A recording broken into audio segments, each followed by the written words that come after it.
Good day, I am Aaron Miguel Asmenjola. So what is a hydrometeorological hazard? Hydrometeorology is a branch of meteorology and hydrology that investigates how water and energy move from the ground to the lower atmosphere.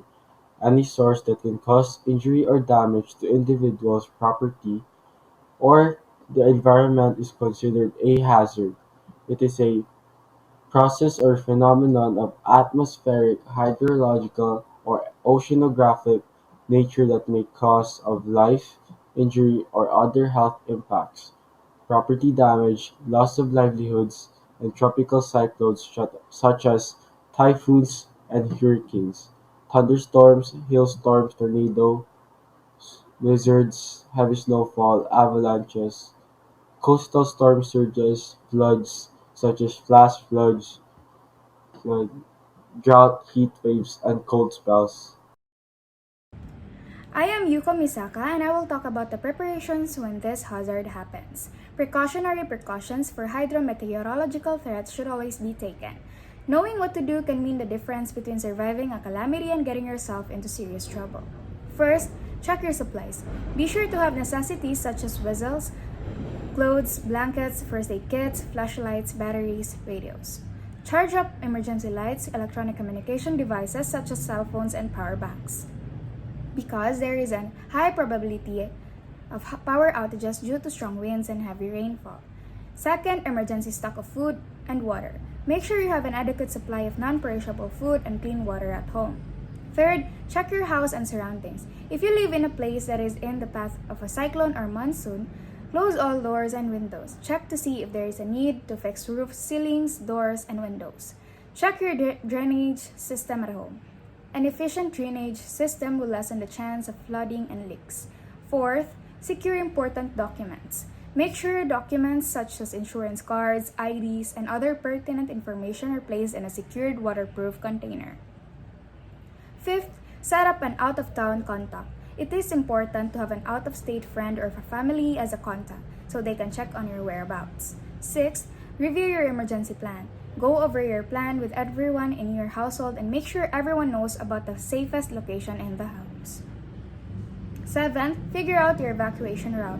Make sure you know your evacuation route before the storm hits and keep a full of tank of gas. Make sure your vehicle is safe. If possible, move your vehicles away from the trees or other objects that may damage it in a storm. Eighth, stay updated and follow official instructions. Frequently listen to the weather reports, follow all instructions from your local authorities regarding evacuation and other safety procedures. I am John Hidea, and I will be discussing to you about what is inside a go bag and what is a go bag. A go bag is a heavy-duty duffel bag or suitcase to store all your gears and supplies. This is essential in case of flooding, typhoon, or other natural disasters that you may need to evacuate your home. A go bag must consist of all of your necessary things such as food, emergency supplies, personal needs, clothes, and a lot more. Your go bag is an important piece of safety gear to have in your hand. It should contain essentials and emergency supplies for you to use during a disaster. What are things you should put in your go bag? The first one is a ready-to-eat food. Ready-to-eat food is any food that doesn't require refrigeration and has much longer shelf life, such as food in pouches or bags. Also avoid bringing or packing canned goods since it is heavy. Water is a must as it is for the consumption of you and your family. Second, your personal needs.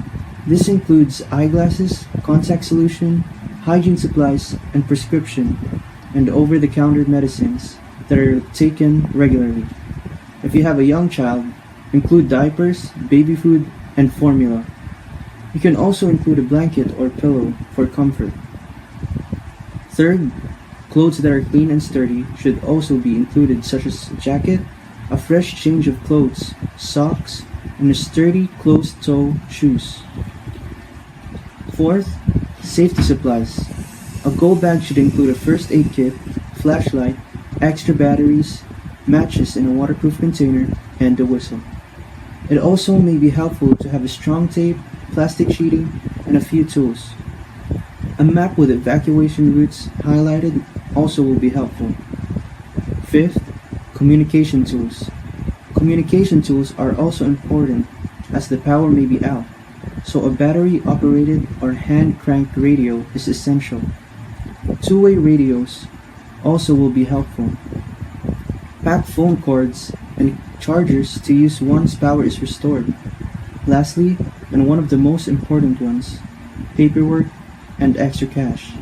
It can either include copies of birth certificates, IDs, insurance policies, prescriptions in the kit, or save encrypted copies of them on a secure online storage spot. Passport, list of emergency contacts, and emergency money. Make sure you have cash, preferably smaller bills, in the kit. In case the power is out and you can't use credit cards and ATMs.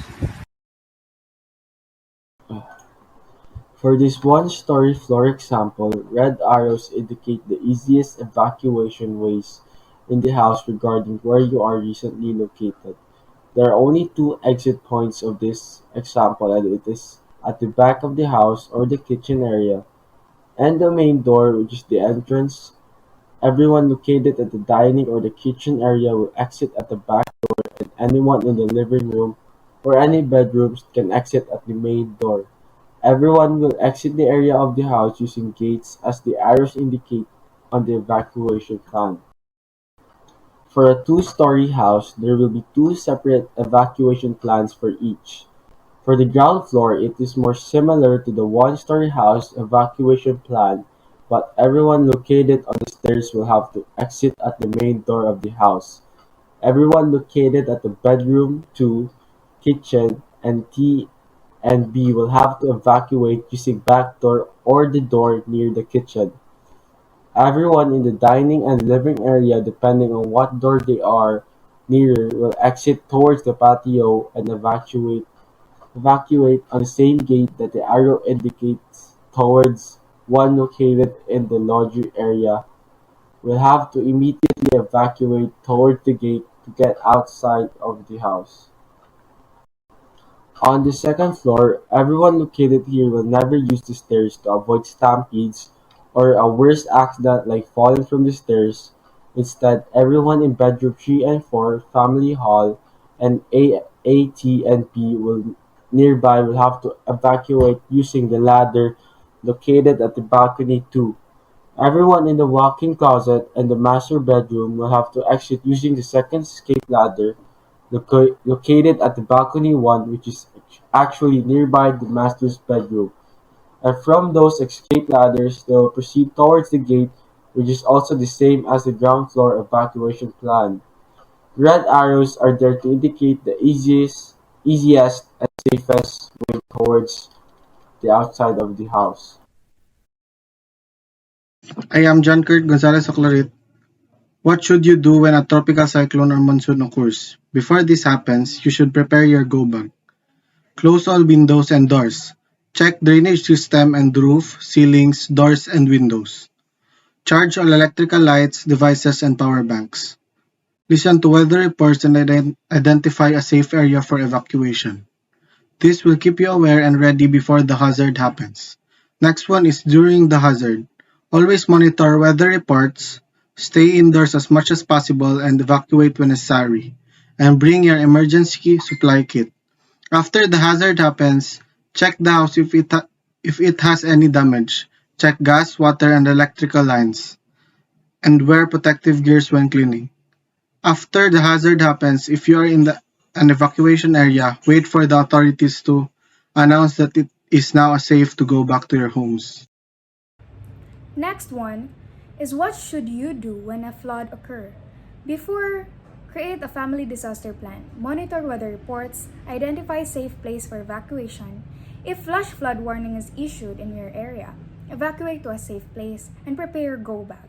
During the hazard, turn off the main source of electricity, follow evacuation orders, and if inside the vehicle and water rises around it, leave it immediately after the hazard happens. Check the house if any wiring and electrical outlets are damaged. Clean your house and do not go on or return to flooded areas until the authorities say that it is safe to do so.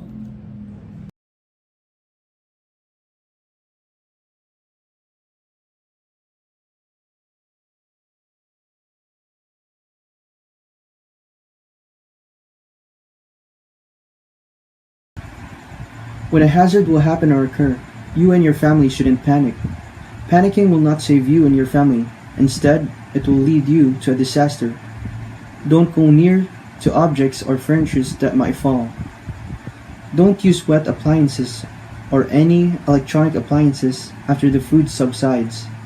And do not go out if the authorities say so. One example of this hazard is the Typhoon Haiyan, or also known in the Philippines as the Super Typhoon Yolanda. During early November 2013, a massive and very destructive storm hit Palau, the Philippines, Vietnam, and China in the North Pacific Ocean. In the land regions, it went over the tropical cyclone, brought severe winds, coastal storm surges, heavy rainfall, and floods. The central Philippines was by far the worst affected region, with the typhoon wreaking havoc and killing thousands of people. It was widely regarded as the country's worst natural tragedy.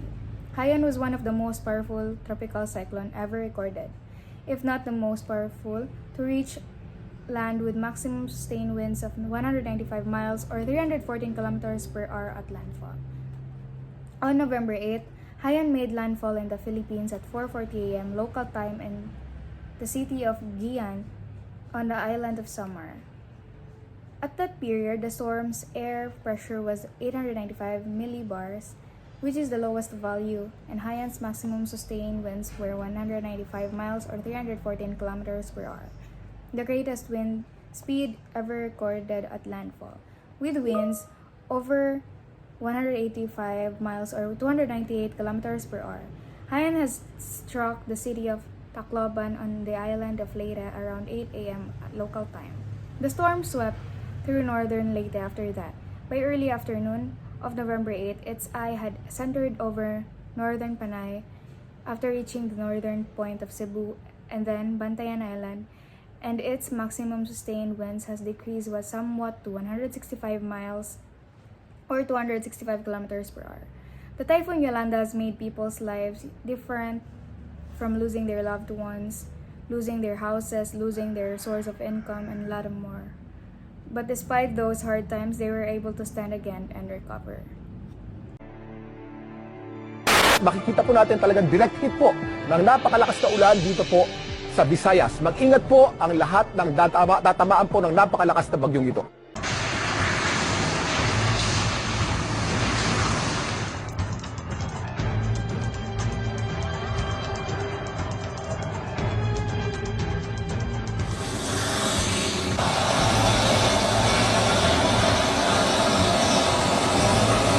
Dinalita ng takot at dilim ang Leyte.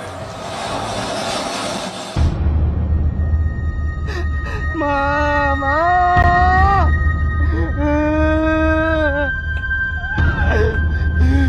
Ewan ko ba't nangyari sa akin to, ma? Kung ba kay baruhin at hindi pa alam yun. Nandito ako ngayon, tatay na ipitan. Bato.